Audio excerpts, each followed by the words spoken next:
cuando Pasteur estaba proponiendo el dogma de las enfermedades infecciosas, ya él comenzó a observar que ciertos grupos de microorganismos eran capaces de producir metabolitos o tenían mecanismos específicos a través de los cuales podían inhibir el crecimiento de otros microorganismos. Y sugirió la posibilidad de que estas sustancias pudieran ser utilizadas. Sin embargo, no es sino hasta el año 1929, estamos hablando de 10 años previos al desarrollo de la Segunda Guerra Mundial, que Alexander Fleming descubre por pura coincidencia la existencia de la penicilina, derivada del género de hongos Penicillium.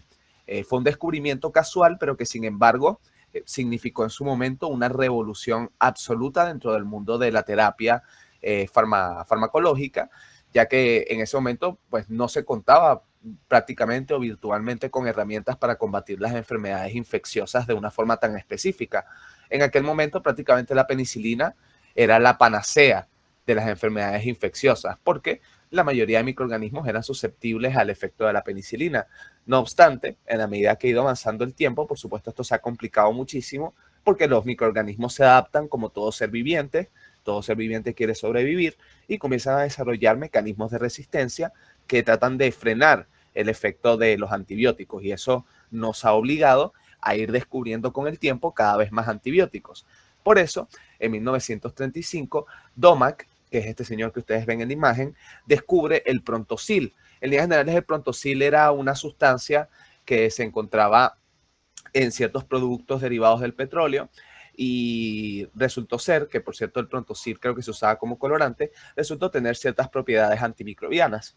En la medida que se fue estudiando más la estructura del Prontosil, entonces se terminó creando la familia de antibióticos que son las sulfonamidas.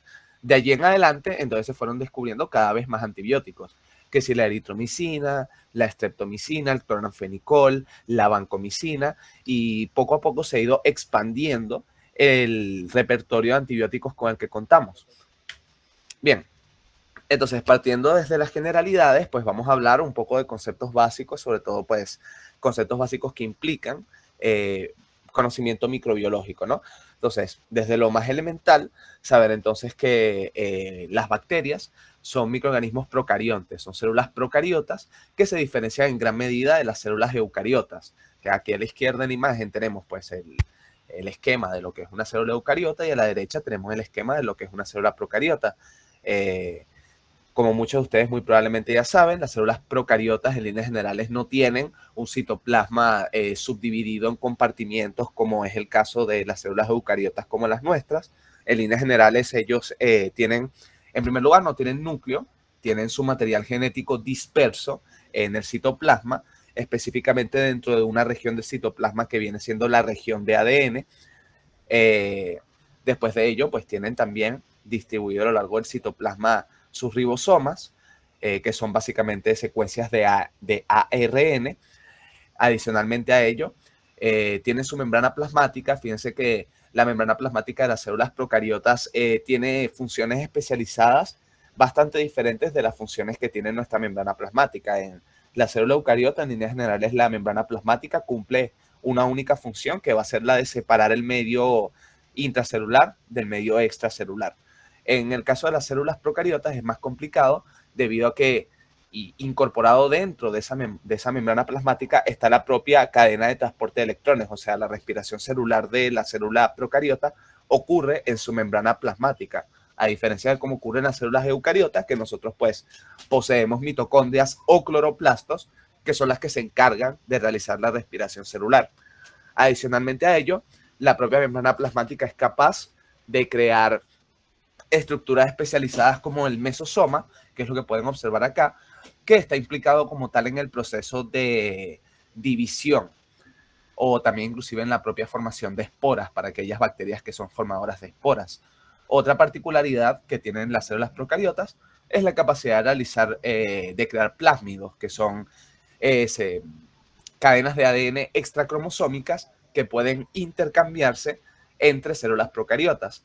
De esta manera, las células procariotas se aseguran de perpetuar su vida, ya que son capaces de enviarle plásmidos a otras bacterias para que esas otras bacterias se protejan contra esas amenazas que los plásmidos son capaces de proteger, ¿no? Porque los plásmidos al final lo que tienen son secuencias génicas que protegen a la bacteria contra diversas amenazas. Ok, entonces aquí se ve un poco mejor la estructura de la célula procariota. Las células procariotas, por supuesto, también tienen como elemento importante la presencia de una pared celular bien diferenciada. En el caso de las bacterias, pues la pared celular puede ser propia de bacterias gram positivas o gram negativas. Ustedes conocen bien los aspectos generales de esa división. Y algunas de las estructuras que ya habíamos mencionado, ¿no? Fíjense, la presencia del ADN en la región cromosómica o la región de ADN del citoplasma, entre otras estructuras. Entonces, ya entrando un poco más en profundidad, vamos a analizar la pared de las bacterias gram positivas. Disculpen la calidad de la imagen, esta imagen la saqué del Murray, que es el libro de microbiología clínica. Entonces, las bacterias gram positivas, en líneas generales, se van a caracterizar fundamentalmente porque tienen una capa de peptidoglicano grueso. El peptidoglicano es, digamos, el glucopéptido que constituye la mayor parte de la pared celular de las bacterias. Las bacterias gram positivas tienen aproximadamente entre, imagínate, 40, 50 capas o incluso más de peptidoglicano colocadas una encima de la otra, de manera tal que entonces quedan cubiertos por una capa de peptidoglicano bastante densa. Esa capa de peptidoglicano, al ser tan densa, dificulta la entrada de sustancias, como por ejemplo los propios fármacos, al interior de la bacteria.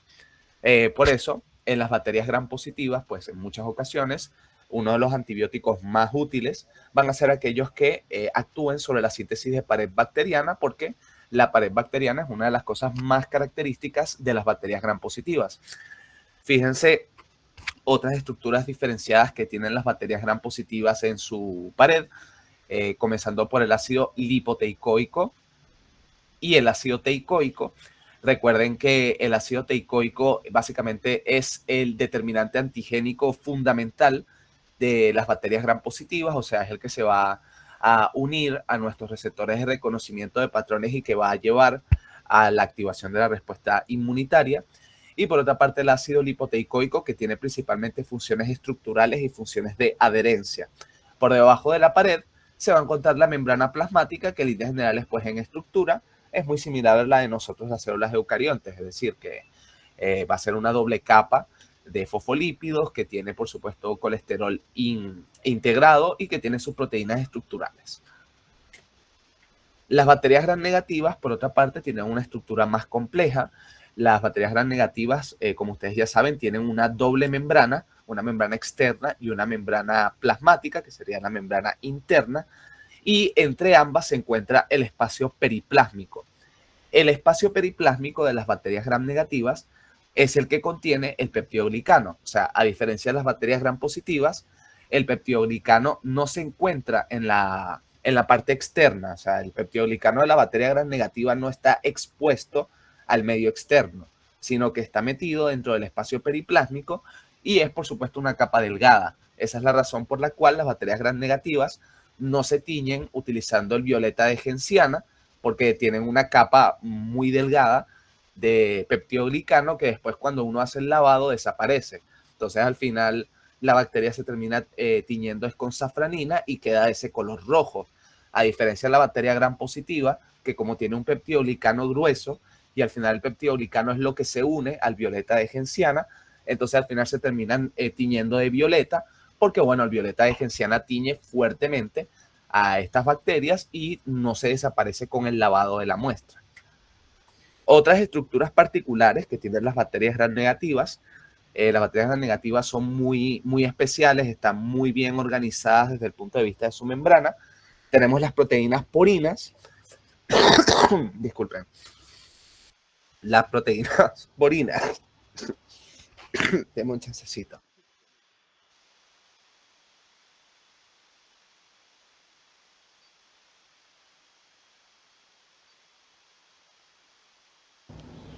Ok, las proteínas porinas, en líneas generales, son las que van a regular la permeabilidad de la membrana plasmática.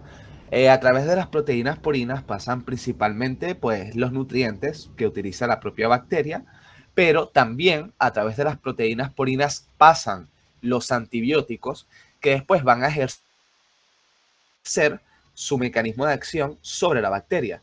Entonces, una de las estrategias que utilizan las bacterias gram negativas para protegerse contra el efecto de los antibióticos es hacer que desaparezcan las proteínas porinas. Si desaparecen, entonces el antibiótico no puede pasar la membrana plasmática porque pierde su puerta y de esa manera entonces la bacteria se asegura de que el antibiótico no le esté fastidiando la vida prácticamente. Otros elementos estructurales que vamos a encontrar, bueno, el famoso lipopolisacárido. Recordar que el lipopolisacárido tiene sus tres componentes, va a tener el antígeno O, va a tener el lípido A y tiene su antígeno del centro. De estas tres estructuras, el determinante antigénico del lipopolisacárido es el lípido A, ¿ok? ¿Qué más tenemos? Bueno, fíjense que en el espacio periplásmico vamos a encontrar una serie de estructuras como por ejemplo proteínas fijadoras de nutrientes y aunque no esté en la imagen, también aquí en el espacio periplásmico podemos encontrar bombas de flujo, que ya vamos a hablar después de eso. Eso también es un mecanismo de resistencia bastante utilizado por bacterias gram negativas. Son pues tal cual bombas, como lo podría ser la bomba sodio-potasio, que se encargan de expulsar activamente esos elementos extraños que entran al espacio periplásmico, como por ejemplo los antibióticos. Entonces las bacterias se aseguran de que el antibiótico no entre al medio intracelular utilizando estas bombas de flujo, ¿no? Que están constantemente sacando al antibiótico del espacio periplásmico. Algo así un poco similar a la glicoproteína P40, ¿no?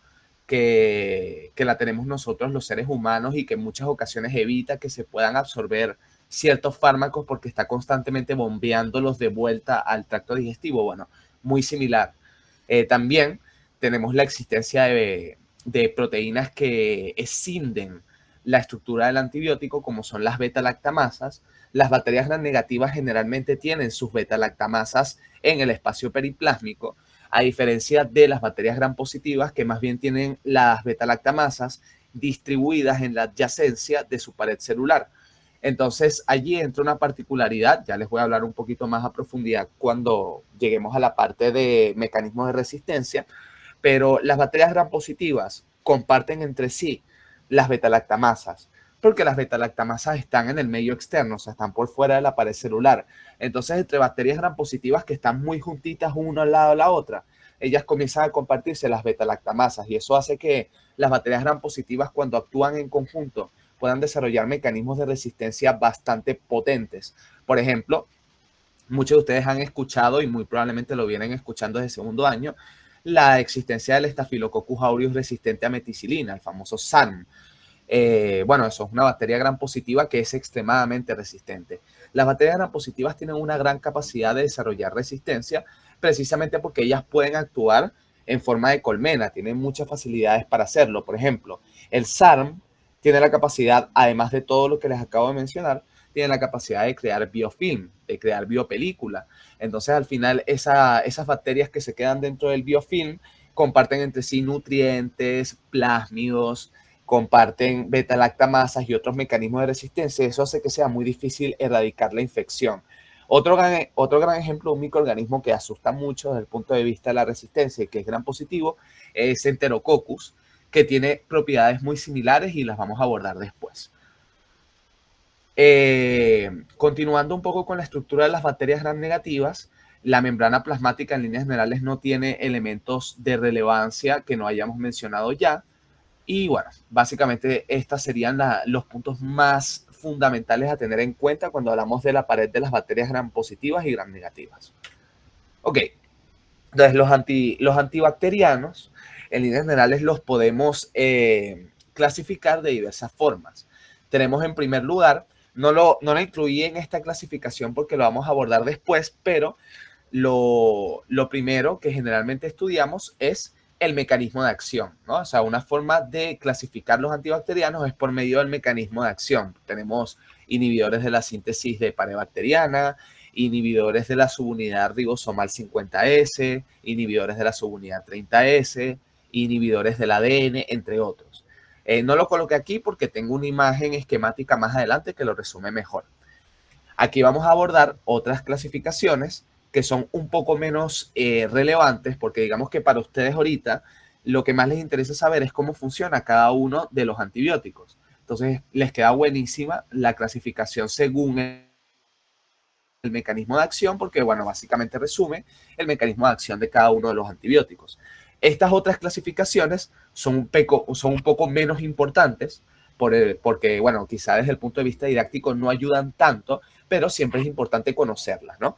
En primer lugar, tenemos la clasificación según la estructura química del farmacóforo. Tener en cuenta que básicamente el nombre es autoexplicativo, es decir, dependiendo de la estructura común de la familia, es decir, el farmacóforo, entonces nacen distintas familias de antibióticos. Por ejemplo, los beta-lactámicos, que se llaman de esa manera porque tienen un anillo beta-lactámico, las quinolonas, las sulfonamidas, glucopéptidos, glicosamidas, entre otros.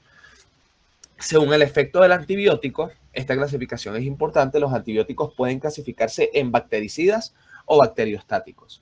En líneas generales, los antibióticos bactericidas son los antibióticos que más deseamos. O sea, una de las propiedades ideales de un antibiótico es que sea bactericida. Los fármacos bacteriostáticos en líneas generales se utilizan muchísimo, como por ejemplo los inhibidores de la síntesis proteica, por ejemplo la citromicina, que es muy famosa, es un antibiótico bacteriostático.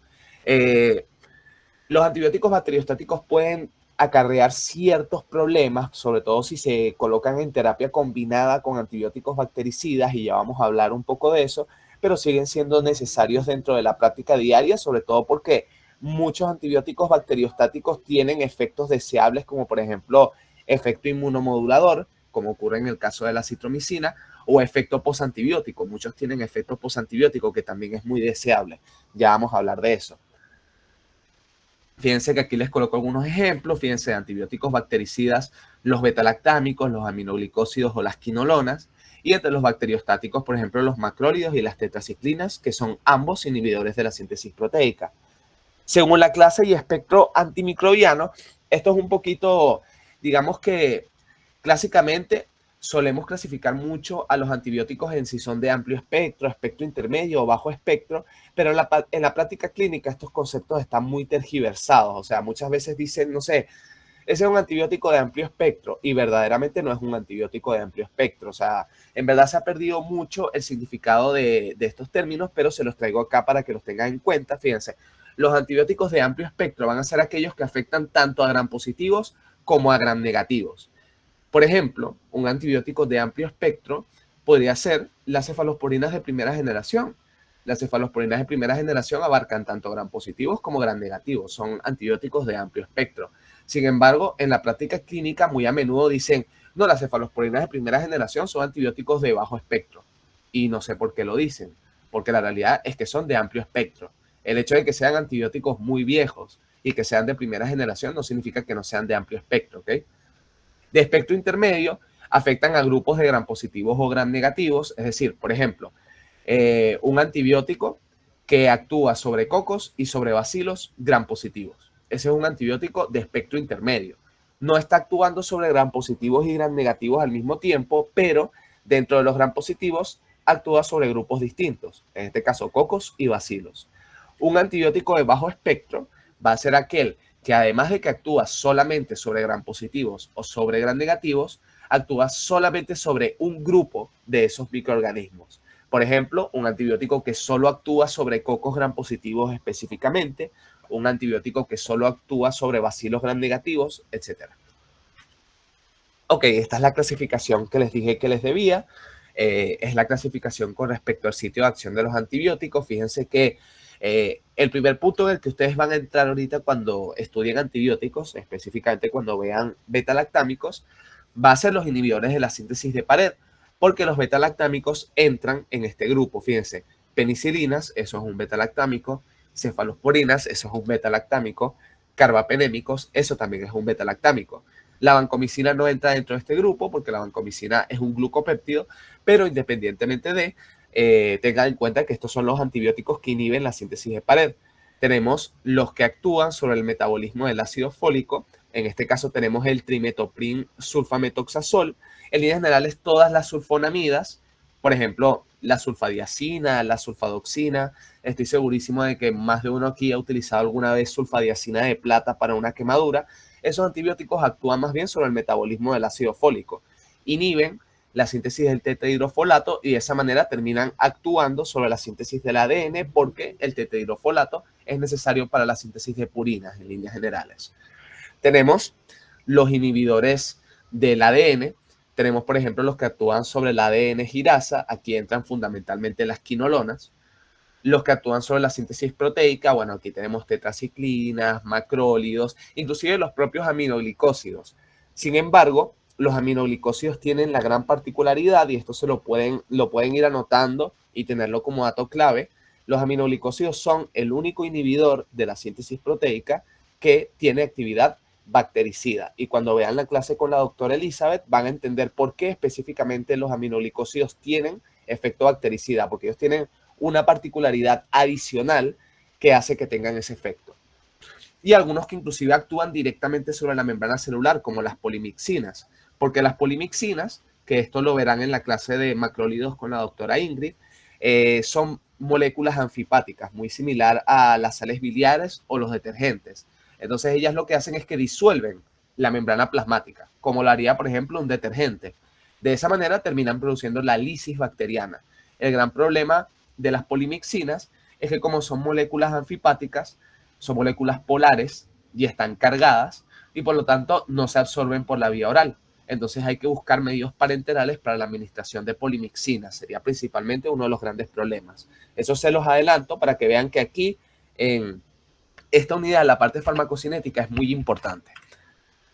Entonces, cuando hablamos de modelos de terapia antimicrobiana, siempre es importante tener en cuenta la existencia del triángulo de Davis, que es un modelo que trata de explicar la interrelación entre el agente antimicrobiano, el huésped y el microorganismo durante un curso de terapia antimicrobiana. Fíjense que la relación entre estos tres elementos es bidireccional, muy similar a como ocurre en el caso de la tríada epidemiológica. El antimicrobiano interactúa con el huésped, y de esa interacción hay que tener en cuenta la farmacocinética y los posibles efectos adversos que pudieran resultar.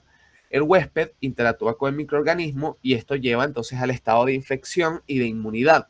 Y al mismo tiempo el microorganismo interactúa con el antimicrobiano y esto determina la sensibilidad y la resistencia. Fíjense que la terapia antimicrobiana es muy compleja porque involucra diversos actores e involucra diversos medios por medio de los cuales ellos se interrelacionan.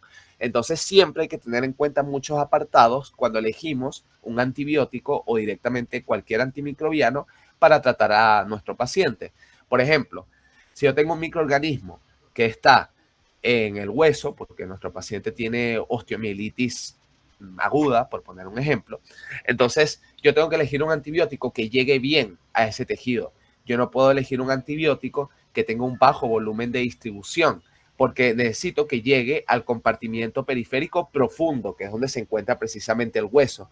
Y para eso, entonces, por ejemplo, voy a tener que valerme de grupos de antibióticos que tengan un volumen de distribución elevado. Un antibiótico que tiene un volumen de distribución muy pequeño, como por ejemplo lo podría ser un aminoglicósido, no me va a ayudar. Entonces la farmacocinética es muy importante.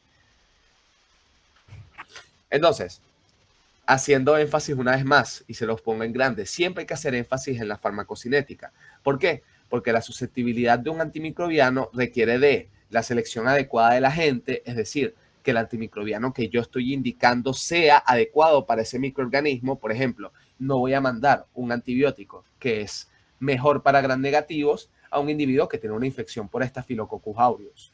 La dosis adecuada siempre es fundamental. Las dosis también varían. No siempre va a ser la misma dosis, porque, por ejemplo, la dosis de una infección de piel y partes blandas no va a ser la misma que la infección de una meningitis. Las infecciones en la meningitis, las dosis de las meningitis siempre suelen ser elevadas debido a que el fármaco tiene que atravesar la barrera hematoencefálica, y generalmente los antibióticos producen unas concentraciones relativamente moderadas dentro del líquido cefalorraquídeo, generalmente llegan al 10%, 15%, entonces yo tengo que asegurarme de que haya una concentración alta del antibiótico en plasma para que cuando ese antibiótico llegue al líquido cefalorraquídeo tenga una concentración adecuada para atacar al microorganismo.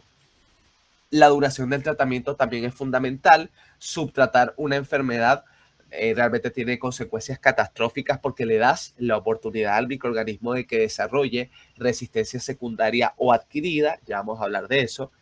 Niveles adecuados en el sitio de infección también, por eso siempre tenemos que considerar muy bien el sitio de infección. Por ejemplo, si queremos tratar una infección purulenta, como por ejemplo un absceso, tenemos que buscar un fármaco que tenga una buena penetración hacia esos tejidos. Por ejemplo, en infecciones en las cuales hay mucha producción de pus y de gases, que generalmente son infecciones por microorganismos anaerobios, se prefiere el uso de ciertos antibióticos como la clindamicina, porque la clindamicina es un antibiótico con un alto volumen de distribución, entonces eso asegura que pueda llegar al tejido necrótico y abscedado y pueda ejercer su efecto. Si yo en ese paciente indico un antibiótico que tiene un bajo volumen de distribución, como por ejemplo penicilina, no le voy a hacer gran cosa porque no va a llegar bien al sitio del absceso. De repente el absceso me lo está produciendo un Streptococcus pyogenes, que en líneas generales es susceptible a la penicilina. Pero si la penicilina no llega bien al absceso, no le voy a hacer nada. Entonces, fíjense en la complejidad al momento de elegir un antibiótico. Y los mecanismos de defensa normales. La respuesta inmunitaria del individuo también es un aspecto a tener en cuenta en la terapia antimicrobiana. De hecho, existen antibióticos que tienen algo que se llama efecto inmunomodulador, que es decir, ellos son capaces de estimular o de corregir la respuesta inmunitaria para mejorarla y de esa manera hacer que sea menos nociva para el individuo. Un gran ejemplo de un fármaco que tiene efecto inmunomodulador es la citromicina. Y por lo general, los individuos que tienen factor, por ejemplo, la citromicina es un antibiótico que en líneas generales no se debería indicar de rutina. Por ejemplo, ¿a cuántas personas o a cuántos de ustedes no les habrá pasado que tienen un familiar que le dio una infección respiratoria cualquiera, desde neumonía hasta inclusive una posible faringomigdalitis, y va para el médico y el médico le receta acitromicina? En general eso no tiene mucho sentido, porque el antibiótico de entrada de elección de infecciones respiratorias por lo general es la amoxicilina o amoxicilina con ácido clavulánico. Pero ¿por qué a veces en ciertos pacientes indicamos acitromicina combinada con la amoxicilina? Porque la acitromicina tiene un efecto inmunomodulador. Entonces, si nuestro paciente tiene factores de riesgo, como por ejemplo es fumador, tiene una edad superior a 65 años, tiene una enfermedad crónica a nivel respiratorio, por ejemplo, sufre de POC, él se va a beneficiar bastante de la citromicina porque tiene un efecto inmunomodulador, pero el resto de la población no. Entonces, cuando elegimos un antibiótico, siempre tenemos que tener en cuenta las particularidades de nuestro paciente. Para complicar todavía más las cosas, fíjense porque es importante tener en cuenta la farmacocinética, y es que todos los antibióticos tienen modelo multicompartimental, tanto bicompartimental como tricompartimental. O sea, no existe un antibiótico que tenga un modelo de un solo compartimiento. ¿Por qué? Pues fíjense en la complejidad. Cuando nosotros administramos un antibiótico, primero tenemos un compartimiento de absorción. Esto no está en todas las literaturas. Algunos autores lo consideran, otros no. Esta imagen la saqué del Goodman. El compartimento de absorción sería básicamente el sitio donde lo administramos. Por ejemplo, si administramos el antibiótico por vía oral, pues bueno, sería el tracto gastrointestinal. Si administramos el antibiótico por vía intramuscular, el reservorio de antibiótico que queda allí en el sitio donde lo inyectamos sería el compartimento de absorción de ese antibiótico, entre otros. Entonces, después, desde ese compartimento de absorción, el antibiótico llega al compartimento plasmático y desde allí, pues a través del plasma, se distribuye a lo largo del cuerpo. Y de allí, entonces, va a comenzar a depositarse en los distintos compartimientos. En este caso, el compartimento pulmonar 2 es lo que representa el compartimento donde queremos que haga efecto el antibiótico, porque este diagrama en el Goodman específicamente habla de este modelo en el contexto de una infección respiratoria. Entonces, por eso colocan compartimiento pulmonar. Pero bueno, esto podría ser compartimiento genitourinario, compartimiento hepático. O sea, básicamente esta pelotica naranja representa el sitio específico donde nosotros queremos que el antibiótico haga su efecto. Pero al mismo tiempo que el antibiótico tiene que ir al compartimiento donde va a ejercer su efecto, también se está derivando a otros compartimientos que forman parte del compartimiento periférico. Se está yendo hacia la grasa, se está yendo hacia tejido muscular, se está yendo hacia sitios que nosotros no deseamos porque nosotros verdaderamente lo que queremos es que vaya al sitio donde tiene que hacer su efecto. Entonces, por eso tenemos que conocer la farmacocinética. Por conocer la farmacocinética, conocer por qué tejidos son más afines los antibióticos, nos abre las posibilidades a saber, dependiendo de qué condiciones tenga el paciente, cuál es el antibiótico que yo voy a elegir para tratarlo. Ok, vamos a entrar ahora en conceptos clave. ¿Hasta aquí todo bien? ¿Alguna duda?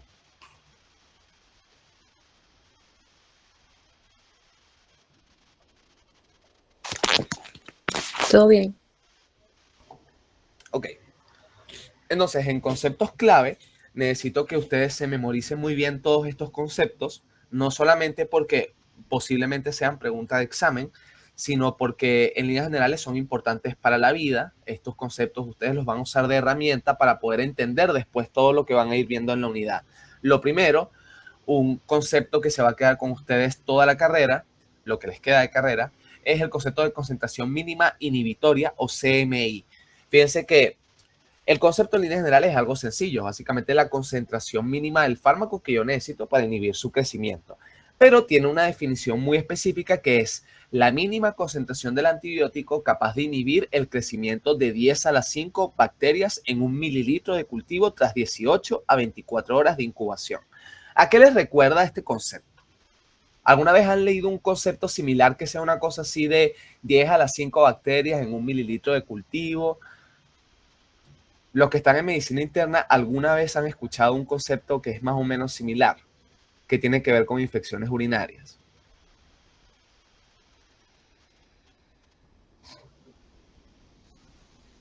La severidad de las infecciones urinarias, dependiendo de la cantidad de bacterias que hay en el cultivo, que si era mayor a una cifra era considerada grave, algo así, ¿no? No específicamente. Fíjate, dentro del concepto de infecciones urinarias hay un tipo de, entre comillas, infección que tiene un punto de corte similar, que tú lo defines como la presencia de más de 10 a las 5 unidades formadores de colonias por mililitro. ¿Alguien sabe de qué estoy hablando?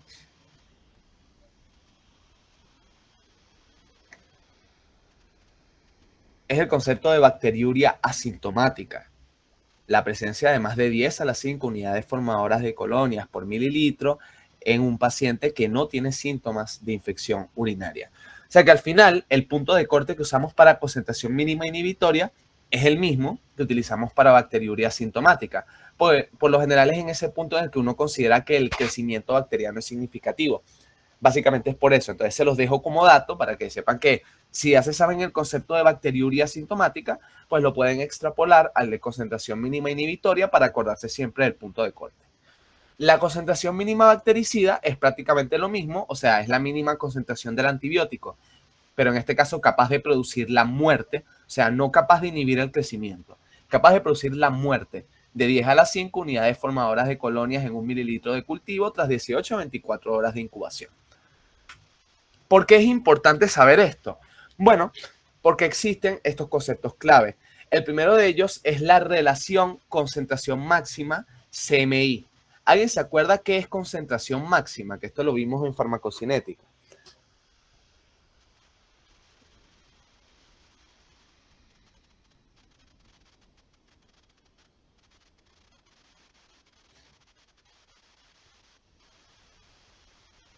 O sea, se usa para la dosis, ¿no?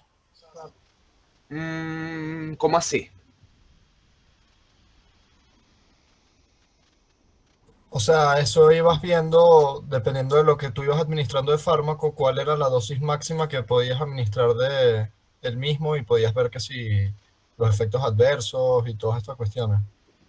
No es eso. Eso sería simplemente dosis máxima. No es eso. Si mal no recuerdo, el Cemax era la concentración plasmática máxima del fármaco. Después de administrado, ¿verdad? O sea, si yo le doy a alguien un Exacto, exacto. fármaco y en la medida que se va absorbiendo, llega un punto en el que llega a una concentración máxima.